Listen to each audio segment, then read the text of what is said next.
اللہ نے فرمایا ان اللہ لا یغفر ان یشرک بہ ویغفر ما دون ذلک لمن یشاء، بے شک اللہ مشرک کو نہیں بخشے گا، اس کے علاوہ جس بھی گنہگار کو چاہے بخش دے۔ شرک کی 4 قسمیں ہیں، شرک فی العلم، شرک فی التصرف، اور شرک فی العبادہ، اور ایک شرک فی العادہ۔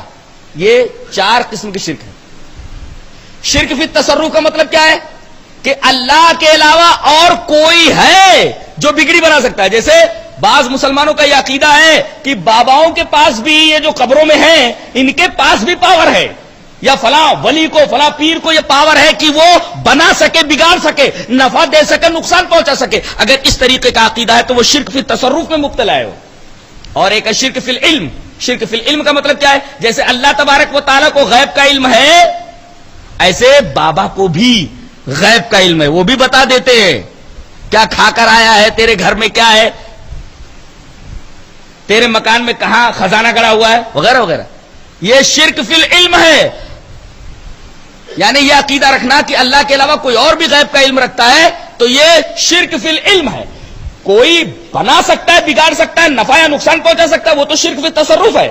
اور اللہ کے علاوہ کوئی غیب کا علم جانتا ہے، وہ شرک فی علم کا مرتکب ہے۔ اور ایک شرک فی العبادہ، جتنی بھی مراسم عبودیت اللہ کے لیے خاص ہیں، اللہ کے لیے یا اللہ کے گھر کے لیے خاص ہیں، وہ اللہ کے گھر کے علاوہ یا اللہ کے علاوہ کسی کے لیے کرے تو وہ شرک فی العبادت ہے۔ مثلا سجدہ اللہ کے لیے خاص، کسی اور کے لیے اگر کرتا ہے تو شرک کرتا ہے۔ رکوع اللہ کے لیے، کسی اور کے لیے کرتا ہے تو شرک کرتا ہے۔ قیام اللہ کے لیے خاص، کسی اور کے لیے کرتا ہے تو شرک کرتا ہے۔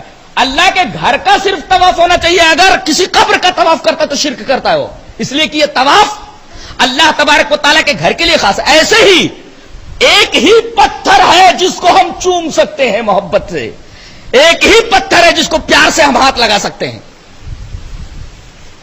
وہ پتھر کون سا ہے؟ حجر اسود ہے۔ اور کسی پتھر کو آدمی چومنے لگے تو حرام ہے، وہ شرک ہے۔ اسی طریقے سے ایک گھر ہے جس کو غسل دیا جاتا ہے محبت سے، کون سا گھر ہے وہ؟ کعبہ۔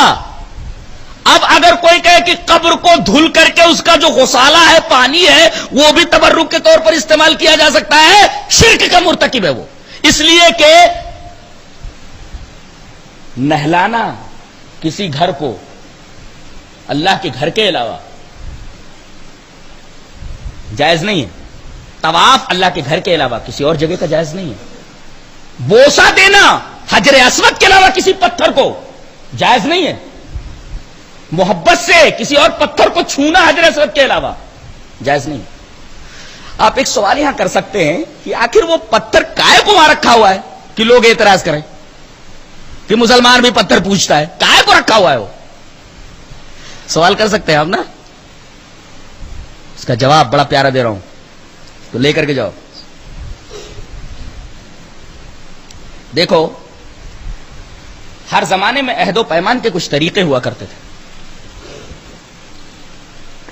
عہد ابراہیمی میں عہد و پیمان کا طریقہ یہ تھا کہ میدان میں ایک پتھر رکھ دیا جاتا تھا۔ عہد ابراہیمی میں عہد و پیمان کا طریقہ کیا تھا؟ میدان میں ایک پتھر رکھ دیا جاتا تھا اور لوگ آ کر کے اس پتھر کو چھوتے تھے اور الگ ہٹ جاتے تھے۔ مطلب کیا ہوتا تھا؟ یعنی جو بات زیر غور ہے، جن جن لوگوں نے پتھر کو چھوا ہے، سب لوگ اس بات سے متفق ہیں۔ یہ عہد ابراہیمی میں عہد و پیمان کا اصول تھا۔ اب حضرت ابراہیم علیہ السلام نے وہ کالا پتھر، بعض لوگ کہتے جنت سے آئے، وہ پتھر اٹھا کر کے وہاں رکھ دیا ہے۔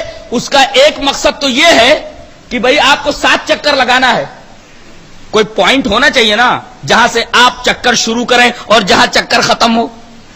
تو ایک تو وہ بتاتا ہے کہ پوائنٹ یہ ہے، یہیں سے آپ حجر اسود کو بوسہ دے کر کے یا چھو کر کے چکر شروع کریں، 3 چکر ذرا آ کر جس کو رمل بولتے، اور بقیہ کے 7 چکر میڈیم، یہیں سے شروع کریں، یہیں پر آئے، 1 چکر ہو گیا۔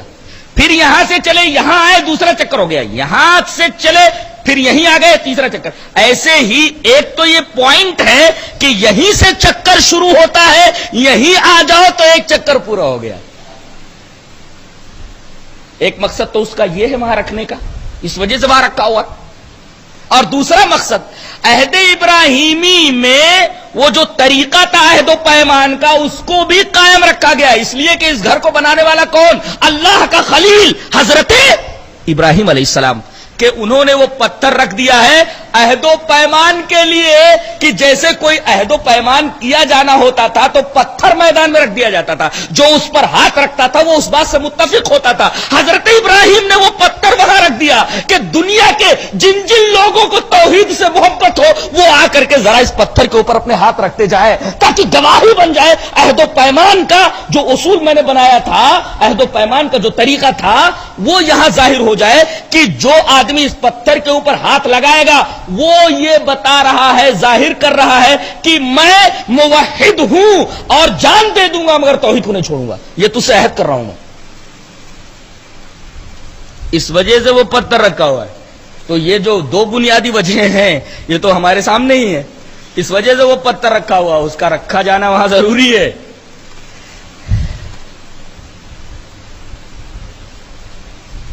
چلو ٹھیک ہے رکھا ہوا ہے,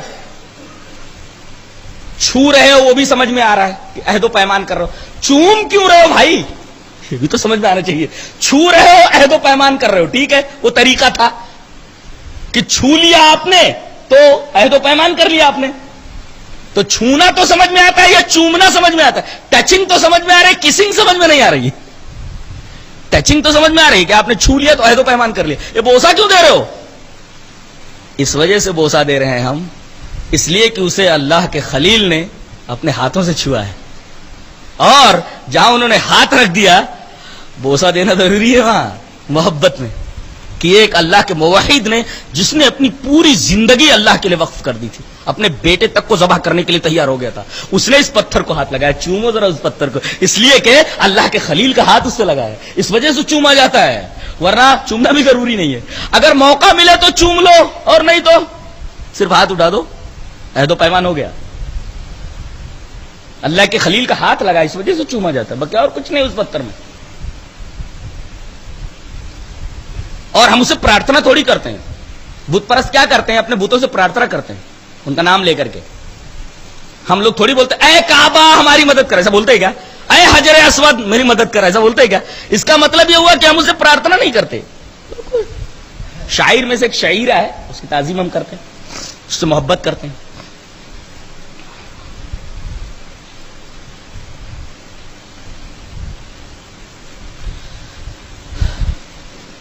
تو ایک ہوا شرک فی التصرف, اللہ کے علاوہ کوئی اور بنا بگاڑ سکتا ہے, اللہ کے علاوہ کسی کو غیب کا علم ہے. شرک فی العلم, شرک فی العبادہ, عبادت کے جتنے مراسم اللہ کے لیے خاص ہیں کسی اور کے لیے خاص. اور یہ تو وہ شرک فی العبادت. ایک ہے شرک فی العادت, عادت کے طور پر شرک. وہ کیا ہے؟ بچے کا نام حسین بخش رکھ دینا, حسین بخش یعنی حسین نے بخشا ہے.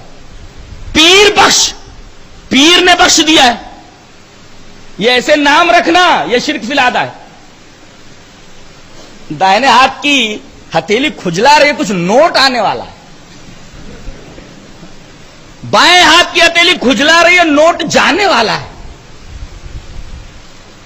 کوا چھت کی مڈیر کے اوپر بول رہا ہے, کوے ماما بول رہے ہیں کوئی مہمان آنے والا ہے. کوے کو کیا معلوم کون آنے والا ہے. فلاں نچھتر سے پانی برستا ہے, یہ شرک فی العادہ ہے. تو یہ چاروں قسم کے شرک جو میں نے بتائے, ان میں سے کسی ایک شرک کے اندر اگر آدمی ملوث ہے تو وہ مشرک ہے, اللہ تبارک تعالیٰ اسے نہیں بخشے گا. ان اللہ لا یغفر ان یشرک بہ ویغفر ما دون ذلک لمن یشاء ومن یشرک باللہ فقد ضل ضلالا بعیدا.